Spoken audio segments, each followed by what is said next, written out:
October 10th, 11th, and 12th. That would be Tuesday, Wednesday, and Thursday. So the sun's in Libra and the moon's in Virgo. Two signs that are perfectionists.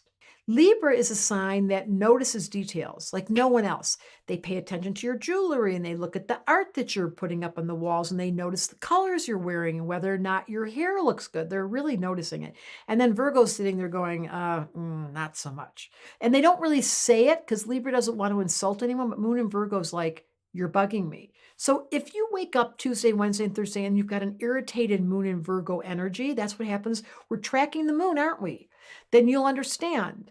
Venus and the moon are conjunct in Virgo. So we've got the Libra energy and then the moon and Venus standing together in Virgo. I'm telling you, the critic is alive and kicking. A baby was born with this. They'd be noticing all the things that are wrong. They look at their art because Libra's the artist and they start criticizing and they don't realize how gifted they are. I have to just say, India Re actually has Sun in Libra, Moon in Virgo.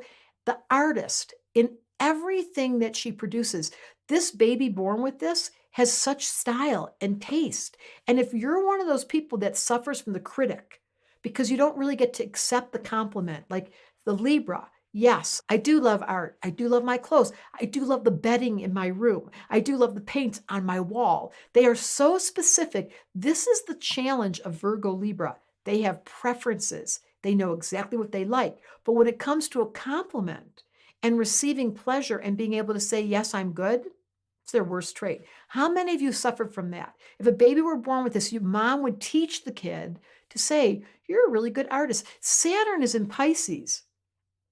And it's right opposite Venus. It's continuing this conversation. In this case, rather than it be the challenge of relationship, it's the artist who has the discipline to constantly be creating. Some of you in the audience, whether your tattoos or your makeup or your nails or the way you organize your room or you make spreadsheets, it's all in detail, Virgo, Libra.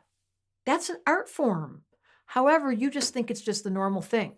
Well, if I were you, I'd step back, turn on my observer. That's why I wrote the book, The Missing Element, because you've got to figure out how to get your observer on, look back at yourself, and give yourself what you deserve. Astrology Answers wanted me to say Libra Virgo's the critic in the world, and they don't receive compliments well. And if I had a magic wand, I'd change that for you right now.